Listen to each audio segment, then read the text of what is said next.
இந்த சம்ல என்ன சொல்றாங்கன்னு பாருங்களேன். 12 சென்டிமீட்டர் ஆரமுள்ள ஒரு கோளம் உருக்கப்பட்டு 8 சென்டிமீட்டர் ஆரமுள்ள உருளையாக மாற்றப்படுகிறது எனில் உருளையின் உயரம் என்ன அப்படின்னு சொல்லி கேட்குறாங்க.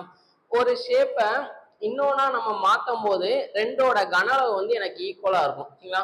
அப்போ கோளத்தின் கன அளவு வந்து எதுக்கு ஈக்குவலா இருக்கும்னா உருளையின் கன அளவுக்கு ஈக்குவலா இருக்கும். இதோட ஃபார்முலா என்ன வரும்?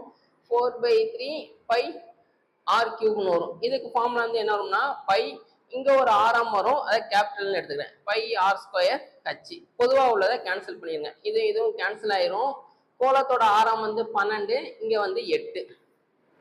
அப்போ 4/3 இன்ட்டு 12 இன்ட்டு 12 இன்ட்டு 12.